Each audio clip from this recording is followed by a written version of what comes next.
Ang isa sa mga nangungunang motorcycle manufacturer brand na Yamaha Motors ay naglabas kamakailan lang ng panibagong modelo na itatapat na naman sa kalalabas lang na 125cc Honda PCX. Siyempre wala nang iba na matagal nang kilala at sikat sa bansa ang Yamaha NMAX na 125cc 2025 model. Ang makabagong modelong ito ng NMAX na mas pinababa ang displacement capacity, ngunit mas pinataas naman ang mga specs and features ay magiging pangunahing kakompetensya ng ilang 125cc scooter. Maging ang pagiging efficient, durable at mas modernong package nito ay talagang hahangaan ng kahit na sino kesa sa ilang mga brand competitor. Yan ang aalamin natin kasama ng kabuang presyo nito. Pero bago yun, syempre kung bago ka pa lamang po dito sa akin channel, baka naman kaibigan po yung maklik ng subscribe button pati ng notification bell para naman ma-update lagi sa mga video na gagawin ko pa. Alright, simulan na natin to!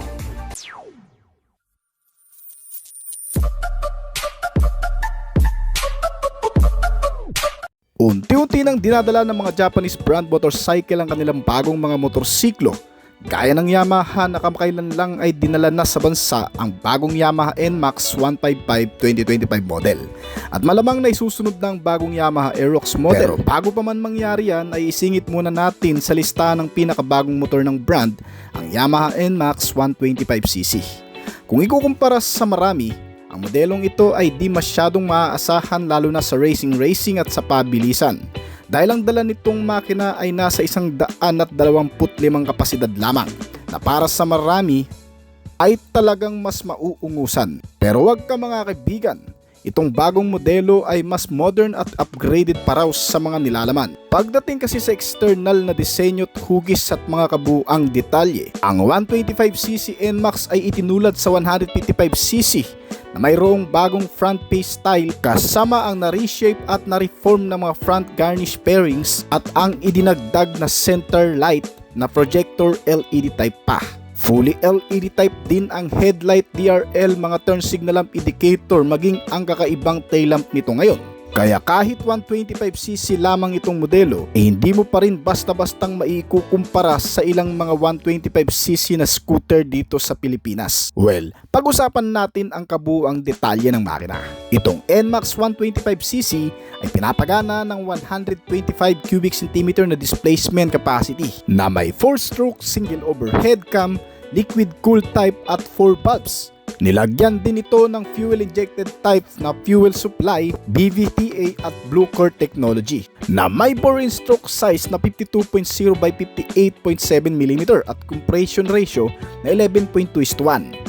Nakadikit ito sa isang ECVT type transmission na gumagawa ng 12.6 horsepower sa kada 8,000 RPM at maximum torque na 11.2 Nm sa kada 6,000 RPM. May bilis ito na umaabot sa 107 to 110 km per hour at may fuel tank capacity na 7.1 liters at kumukonsumo naman mula sa 42 to 45 km per liter. Ang NMAX 125 ay nilagyan din ng YE shifter o additional buton para sa tatlong klaseng level na performance na nagagawa nito na tinatawag na low, medium at high. Kalakip din ng YE shifter at bagong features ng NMAX sa makina ay ang pagkakaroon nito ng bagong driving mode system, ang normal at sports mode, kung saan nagbibigay dito ng kakaibang lakas ng performance at additional na kakayahan para sa mga long ride trips at iba pang mabibilis na pagpapaandar. Maging patis sa mga paahon na lugar, mas mapapakinabangan mo ang bagong features na ito ng NMAX. Meron din itong bagong instrument meter panel gauge na may bagong frame at napaka-elegante na ginawang mas maganda ang accessibility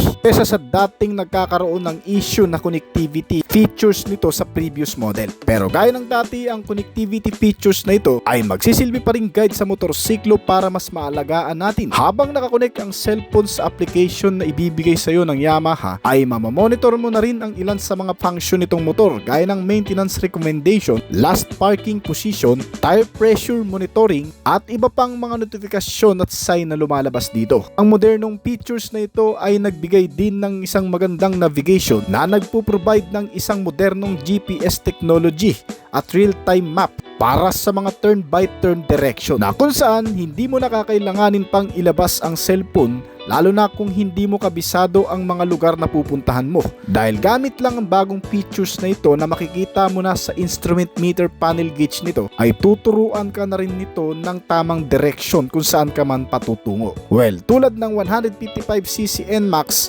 ang sukat ng 125cc ay katulad lang din ng haba ng 155cc. Na may 1,955mm na haba at lapad na 740mm. Ang taas nito ay nasa 1,115mm at wheelbase size na 1,350mm. Meron itong ground clearance size na 124mm at curb weight na 127kg. Ang seating height nito ay nasa 770mm at kayang magkarga o bumuhat ng bigat na umaabot ng 166 kg. Pagdating sa iba pang detalye mga kaibigan, itong Yamaha NMAX 125 ay may front telescopic fork suspension na may sukat na 30mm at 10mm travel. Meron itong rear twin shock absorber na may coil spring 91mm travel. Pagdating naman sa kabuuang sukat ng mga gulong nito, ay umaabot na 110/70/13 sa front at rear tire size naman na 130/70R13. Ang parehong brake nito sa harap at likod ay naka-single disc type na klase na nilagyan pa ng dual channel anti-lock braking system na kung saan ang harap at likurang gulong nito ay parehong mayroong ABS sensor. Ang iba pang mga features nitong modelo, bukod sa 4.2-inch connected TFT dash panel high definition pa, ay sinamahan din ito ng starting option na electric. May side stand kill switch na kusang namamatay ang makina sa oras na ibaba na ang side stand nito. At naka full LED type na rin ang klase ng mga ilaw nito na nagbibigay ng magandang liwanag sa gabi. Sinamahan din ito ng USB port charging socket Type-C na inilagay sa kanang pocket nitong modelo. At isang idling stop and start system na nagbibigay din ng isang balanseng pagkonsumo ng gasolina sa oras ng mga traffic na kondisyon. Sinamahan din ito ng hazard lamp and pass switch at may underseat compartment storage na para sa mga gamit na may kabuuang sukat na 24 to 25 liters. Ang bagong muffler nito ay nagbigay din ng maangas na pormahan sa bagong motor na ito at isang bagong pipe na rin, bagong radiator cover at mga newly style garnish na ikinabit din sa bagong modelo. Na may kasama pang traction control system na isa pang bagong safety features nito. Ang safety features na nagpiprevent sa wheel spin pagkawala ng traksyon o pagkapit ng mga gulong sa kalsada lalo na sa mga madudulas na kondisyon. Ipigilan din nito ang madulas o masemplang ang motorsiklo sa oras na maidadaan ito sa mga pakurbada o yung mga malulubak na klase ng kalsada na kung saan automatic na nagbibigay din itong safety features ng mga paghihinto ng gulong sa oras na kinakailangang huminto para hindi umabot sa malalang sitwasyon ng pagkasemplang. Kung pag-uusapan naman natin ang pagpapagana sa motor, ang ignition system nito ay naka-keyless smart system na kung saan ay nilagyan pa ng answer back at anti-theft alarm system para iwas nakaw na rin. Ay ang upuan ng hanggang sa 2 tao itong motor at sakyan ng kahit na sino mang magsisimula pa lamang magmaneho ng motor. Sa kasalukuyan ito ay nilalabas pa lamang sa Japan at sa bansang Europa na may estimated price na 150,000 pesos hanggang sa 155,000 pesos. Well, para makita na rin natin ang pagkakaiba ng Yamaha NMAX 125 at Honda PCX 125, ay ilalagay ko na rin dito ang kabuuang detalye ng bagong Honda PCX 125 2025 model. Isa sa pinakamabentang motor ng brand na Honda sa Pilipinas ay ang Honda PCX 160. Pero ngayong taon ay nagkaroon na ng panibagong update at makabagong features, mga connectivity, safety and security. Ngayon ang 2025 model na PCX na inilabas na sa bansang Indonesia. Pero bukod pa dyan, lingid sa kalaman ng marami, itong Honda PCX ay may panibagong pagpipilian pa pala na klase para sa mga rider na hindi naman issue ang bilis at arangkada ng motorsiklo na kontento na sa kung ano ang meron sa performance nito. Basta may magamit lang ng motorsiklo sa pang-araw-araw na wala nang hahanapin pa. ang bagong Honda PCX 125 2025 model ang motor na bagay sa'yo. Ang nakababatang kapatid ni PCX 160 na lumabas lamang din ngayong taon. At actually, sa mga hindi nakakaalam, sa 125cc na PCX, ito ang pinakapopular ngayon na bersyon ng maxi scooter sa bansang Europa. Kumpara sa kasalukuyang 160cc displacement, kasi mas marami daw itong advantage hindi lamang sa performance, kundi maging sa ilang mga modernong aesthetics. Unang-una, meron itong mga preno sa harap at likod na naka-disc type na may kasamang dalawang piston caliper, single disc type na may sukat na 220mm sa front at single piston caliper na may 220mm size din sa likuran. Habang ang mga suspensions nito ay ginamitan ng 31mm telescopic fork sa front suspension na may 89mm travel at rear suspension na may twin shock with coil spring na may reserve tank at 95mm travel. Meron itong makapal na gulong at malagkit na may kabuang sukat na 14-inch at rear tire size na may 13-inch naman na parehong may 5-spoke cast aluminum wheels. Pagdating naman sa engine nito, ang makina nito ay pinapagana ng 125 cubic centimeter na displacement capacity with single cylinder, 4-stroke, single overhead cam at 4 valves. At may kasama pang ESP Plus engine technology na nagpapaganda palalo ng performance, ability, sounds, dragging at fuel economy nito. Nilagyan din ito ng liquid-cooled na cooling system, program fuel injected type na fuel supply system at may compression ratio na 11.5:1. May bore and stroke size ito na 53.5mm by 55.5mm at kayang makapag-generate ng maximum output na 12.5 horsepower at 8,750 RPM at 11.7 Nm ng torque naman sa kada 6,500 RPM. Sa pamamagitan ng CVT type na transmission ay nakakagawa ng sapat na bilis para pamahalaan ang pang-araw-araw na pagsakay. Sa average speed nito na umaabot ng 110 km/h. Kaya naman para sa mga rider na mas pinapahalagahan ang ganitong klaseng ability ng motor, hindi yung performance ay mas bagay ito sa iyo. Bukod pa dyan, ang fuel tank capacity nitong motor ay tiyak na malayo-layo na rin ang mararating. Kasi meron itong laman na 8.1 liters at kaya nitong kumonsumo ng 55 km/liter. Ang Honda PCX 125 2025 model, pagdating naman sa external na disenyo, sa bago nitong bersyon ay mas nagmukhang mas nakakaengganyo. Kasi bakit? Mas marami itong makantong anggulo, malabrusko pero na-retain pa rin ang dati nitong jet ski na disenyo. Katulad lamang ito ng itsura ng sa 160cc na inilabas ngayon sa bansang Indonesia. Isang touring maxi scooter na naghahatid ng makabagong specs and features. Hindi masyadong mahahalata sa una pero nakakapagtaka lang kung bakit ginawang fully covered na ang handlebar nito. Well, much better na rin siguro para magbago nga ang kabuuang disenyo na parang katulad ng sa Yamaha NMAX at Bergman. Ngunit pagdating naman sa ilan pang mga features, hindi pa rin nawawala sa motor na ito ang maluwag na underseat compartment storage na ngayon ay mas pinaluwag pa. Meron itong sukat na 31 liters at meron itong mga bulsa sa harapan para sa additional storage. Sa harap at may kasama na rin itong USB Type-C na charging port system. Ang parehong mga ilaw sa harap at likod nito kasama ang mga turn signal light indicator ay mga naka-LED type na klase. May bagong disenyo rin ang headlight nito na may mas pinanipis na daytime running light kumpara sa dati. At makabagong disenyo din ng rear combination lamp system. Ang Honda PCX 125 ay may mga additional pang features na bago lang din, gaya ng tinatawag na Road Sync phone connectivity na kung saan pwede mong i-connect ang phone mo dito sa application na kung saan nilagyan ng navigation system at pwede kang mag-play ng music. Napakalinaw ng visibility kasi naka-TFT display na rin ang instrument meter panel nito. Bagay lang din sa fully covered handlebar nito at mas nagmukhang maxi scooter ang disenyo. Ilan pa sa mga features ng Road Sync para mas malinaw lang din ay may mga menu ng navigation na may kasama pang additional na buton para sa function nito. Pwede mong mamonitor dito ang performance analytic, maintenance recommendation, kasama na ang message at call alert na nanggagaling sa cellphone mo. Once na nakakonect ka na sa app nito, ay magpa-pop up na rin ang anumang alert sa cellphone mo sa mismong TFT display na meter panel gauge nito.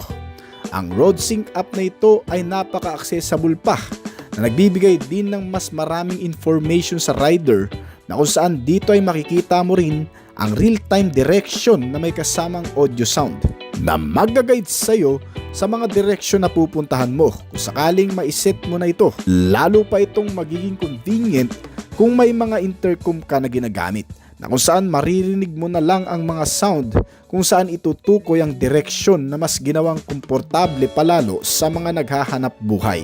Lalo na sa mga angkas. Nilagyan na rin ito ng built-in hazard lamp system, naka-smart keyless entry na may kasamang answer back at anti-theft alarm system, at ng side stand kill switch. Para mas kumpleto ay sinamahan pa ng mga advanced na safety features itong bagong Honda PCX 125 2025 model na magliligtas sa atin sa anumang alanganing sitwasyon, kabilang ang pagkakaroon nito ng dual channel anti-lock braking system.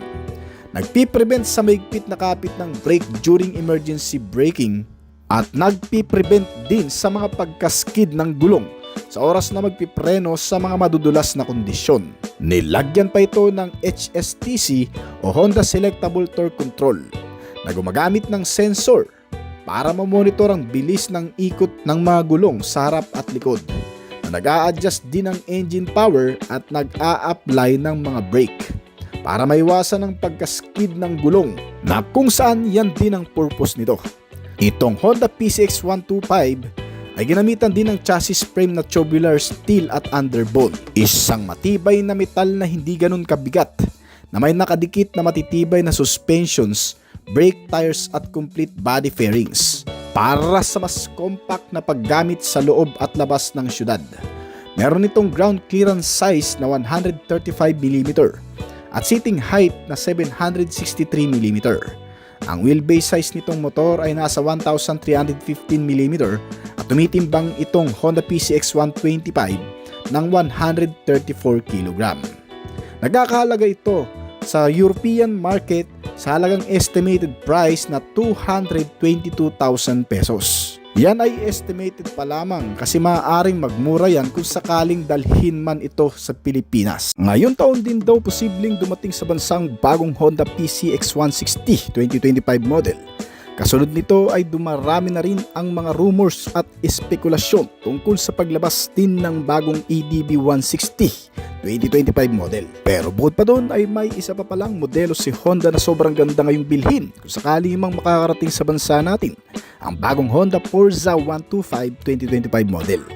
Ang Honda Forza ay nilabas sa tatlong klase na pagpipilian, gaya ng pinakamataas nito na Forza 750 na sinundan ng 350cc displacement at ang pinakabata nito na 125cc engine. May mabalking pormahan at isang maxi scooter na katangian, dalang pinakamahusay at magagandang klase ng mga kagamitan nito na inilagay ngayon sa bagong modelo.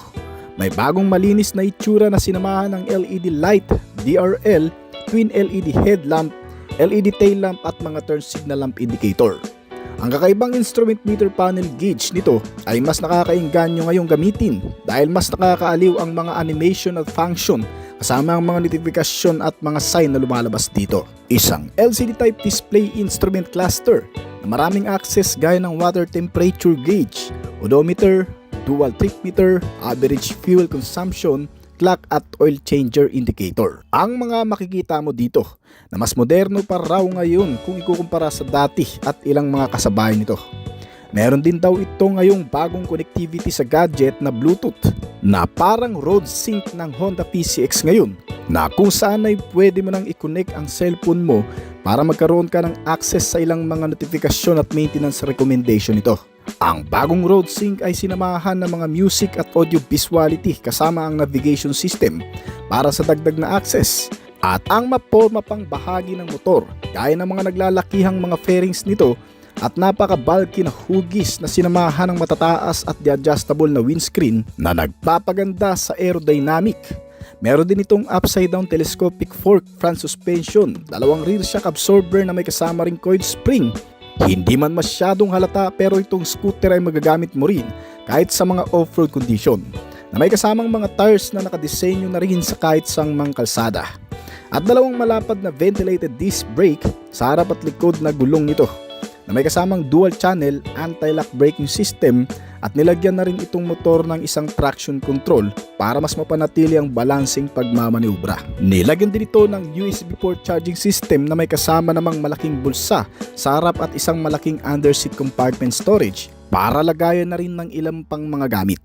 Pinapagana itong modelo ng mapagkakatiwalaang makina ng brand na 125cc engine displacement, naka-liquid cooled 4-stroke single overhead cam at bore in stroke size na 53.5mm by 55.5mm at compression ratio na 11.5:1 na nakakabit sa isang CVT type transmission na kayang gumawa ng 14.7 horsepower at 8,750 revolution per minute.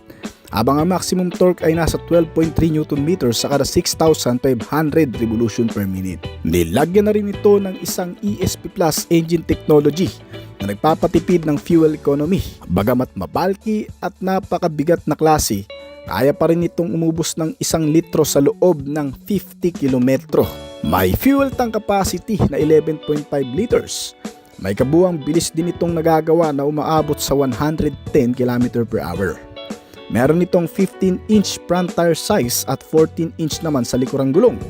At nilagyan ng makakapit na preno na may sukat na 256mm sa front na may tunisin piston caliper, single disc, at rear brake naman na 240mm single piston caliper brake. Nilagyan din itong modelo ng isang idling stop and start system, navigation system, hazard lamp, pass switch, side stand kill switch, smart keyless ignition na may anti-theft alarm system at answer back key system. May dagdag pang kaginhawaan sa pamamagitan ng isang malapad na upuan at dalawang side step board para sa maganda at komportableng posisyon ng pagkakaupo. Tumitimbang itong Honda Forza ng 164 kg at kayang kumarga ng bigat na 180 kg. May seating height ito na 780mm at may estimated price mula sa 250,000 pesos hanggang sa 260,000 pesos kung sakali man darating na sa Pilipinas.